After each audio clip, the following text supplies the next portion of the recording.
Ini technical meeting acara orientasi kepramukaan dari Racana Undaris, dan terima kasih kepada teman-teman semuanya yang sudah bergabung daftar, dan ada anggota pramuka juga Racana juga ikut mendampingi di technical meeting ini. Jadi terima kasih dan selamat buat teman-teman yang udah ikutan ini gitu. Nah, kita mulai aja. Perkenalkan, nama saya Muhammad Nopal Nazar. Saya dari PGSD, anggota Racana tahun 2022 sampai 2025 sekarang. Nah, orientasi kepramukaan ini itu tentang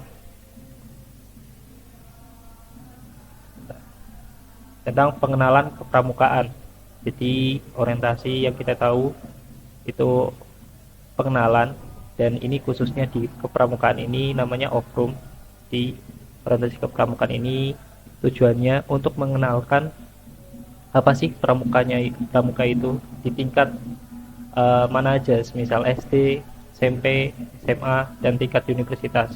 Dan masing-masing tingkat atau pangkalan mempunyai ciri khas, orientasinya itu berbeda-beda gitu, sesuai. Nah, karena kita di Undaris, pramukanya itu orientasinya akan berbeda dengan unit lain. Nah, untuk temanya itu sendiri, kita mengusung tema grow up yang berasal dari bahasa Inggris, yaitu berkembang atau bertumbuh. Kenapa kita pilih tema ini? Karena kita lihat pramuka itu banyak sekali stigma atau pandangan khusus pramuka itu kurang menyenangkan, kurang bisa melatih skill. Bahkan beberapa kawan atau mahasiswa juga itu ada yang tidak suka dengan pramuka. Jadi ya, kita hadirkan pelatihan yang temanya itu grow up. Artinya ketika teman-teman ikut di okrum ini, teman-teman itu diharapkan punya sesuatu yang bisa diambil, entah itu ilmunya atau sosialnya atau sebagai lainnya juga. Nah, dari yang saya sampaikan tadi, tujuannya itu untuk melatih kemampuan soft skill. Nah, kalau di okrum ini kemampuan soft skill ya di bidang pramuka gitu.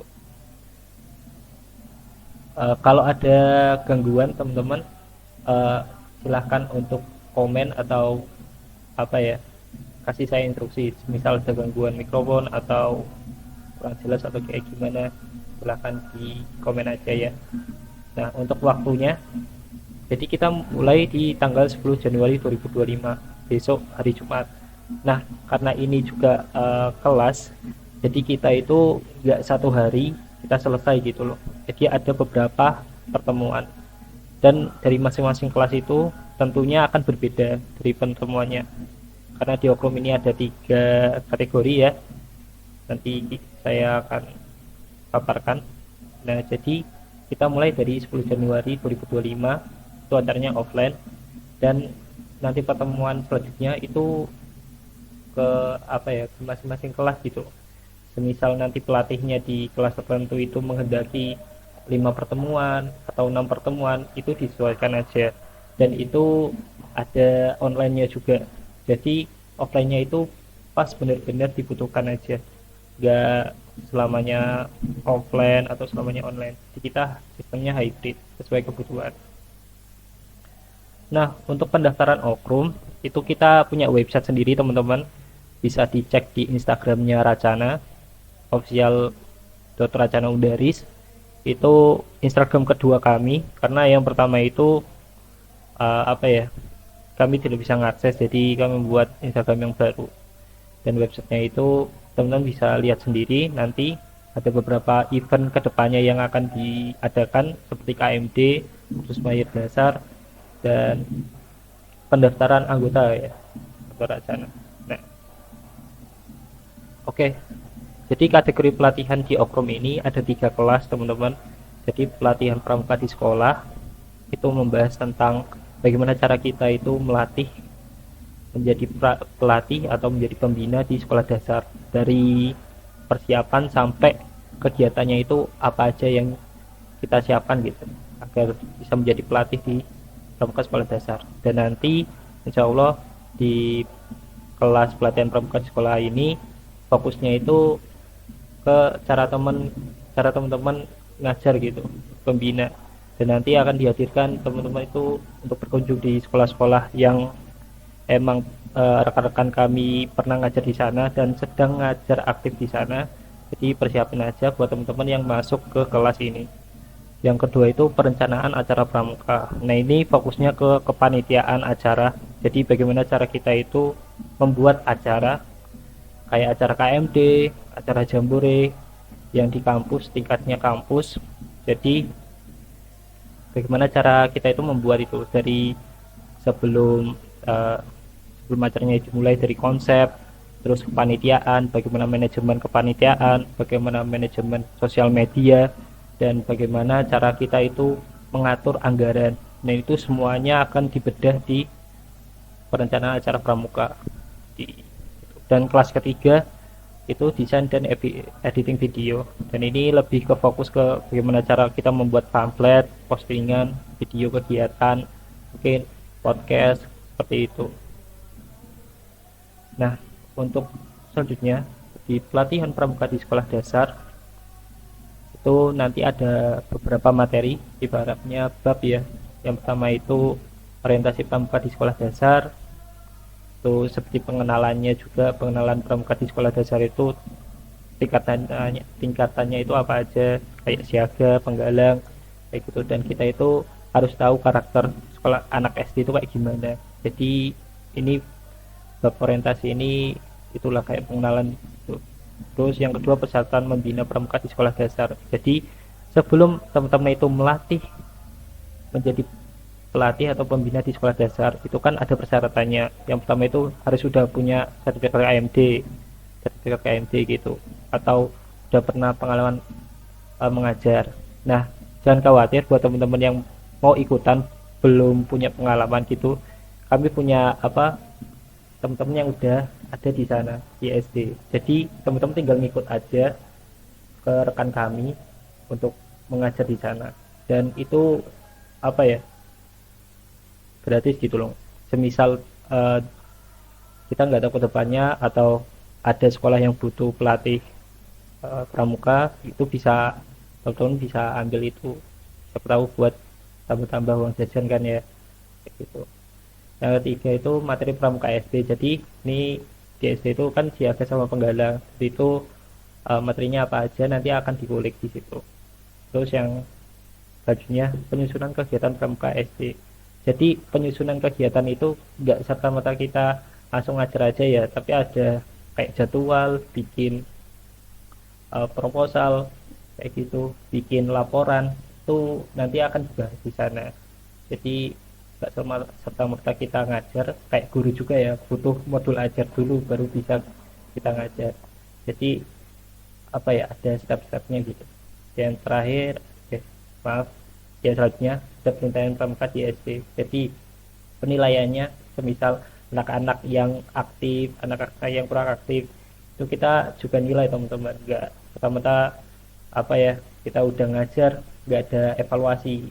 Itu biasanya sekolah di SD itu minta kita buat laporan misal udah ngajar gitu. Dan terakhir di bab ini penerjunan pramuka di SD. Jadi kemungkinan terakhir ini di bab terakhir kita offline ya, pertemuannya di kelas ini offline. Jadi kita akan berusaha belajar melatih di SD yang rekan-rekan kami sudah siapkan.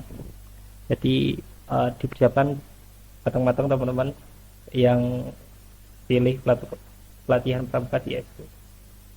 Nah, yang kedua, kelas kedua perencanaan acara pramuka, itu materinya yang pertama itu konsep acara. Jadi kita bikin dulu konsepnya itu kayak gimana, mau skalanya itu sebesar apa. Semisal mau 100 peserta, skalanya ya unit aja, internal. Nah, itu kita bikin konsepnya itu. Yang kedua, susunan kepanitiaan.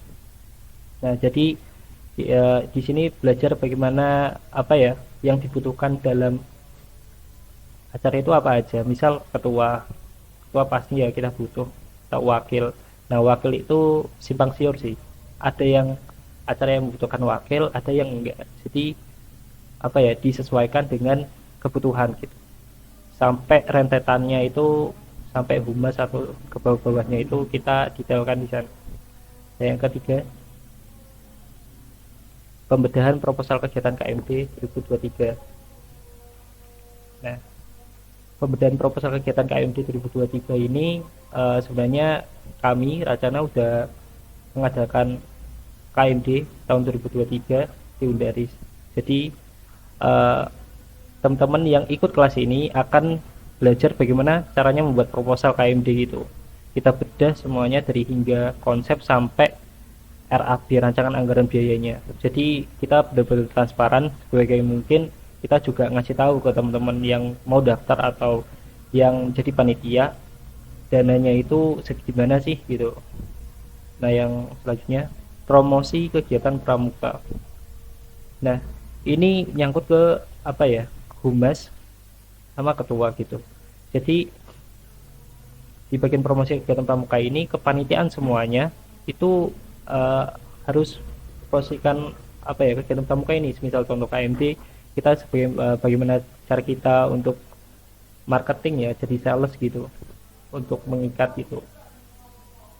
Yang di Racana ini yang paling ditekankan itu bagaimana cara kita membuat acara yang apa ya, ibaratnya itu membantu, bukan hanya kita mau event-event sebanyak mungkin, tapi bagaimana event itu berdampak pada teman-teman semuanya yang ikut. Jadi nggak asal buat event aja, tapi berdampak apa enggak gitu loh eventnya. Yang selanjutnya manajemen sosial media. Yang kita tahu ya, digital itu sangat penting gitu. Semua dari aspek pemerintahan, organisasi, bahkan skala kecil kayak apa ya, mungkin yang di bawah itu juga butuh sosial media untuk ngangkat citranya, untuk ngangkat eksistensinya gitu. Nah, organisasi juga, apalagi kegiatan di pramuka itu juga butuh sosial media. Banyak yang kita tahu pramuka yang sudah kenapa membosankan sekali, karena nggak ada improvisasi di sana kegiatannya itu. Nah, jadi kita butuh sosial media teman-teman. Nah, yang selanjutnya evaluasi kegiatan pramuka. Setelah semua kegiatan perencanaan itu udah matang, udah ada pelaksanaan juga, evaluasi kegiatan itu juga perlu gitu. Apakah kita harus membuat laporan pertanggungjawaban LPJ atau SPJ setelah kegiatan agar ada bukti, uh, uh, atau agar ada bukti organisasi ini pernah melaksanakan acara tersebut gitu. Nah, yang ketiga, kelas terakhir ya, desain grafis dan editing video. Ini kelas yang menurut saya itu opsional sekali gitu. Mungkin banyak dari teman-teman juga ngerasa bahwa tugas video kok banyak sekali ya di mahasiswa, apalagi pendidikan. Ya emang sepenting itu teman-teman sosial media itu, dan bagaimana cara kita apa ya, ngitret, menginspirasi atau menarik perhatian seseorang itu melalui sosial media, baik itu gambar atau video. Jadi di sini itu lebih menekankan apa yang mau kita sampaikan gitu, desain grafis dan editing video. Dan ini mungkin kerjaan di kepanitiaan Kominfo ya, itu lebih gambar teman-teman. Oke, ini pamfletnya yang mungkin teman-teman udah lihat di grup sejauh ini. Dan untuk rundown acaranya saya zoom ya. Saya mohon maaf banget teman-teman, kami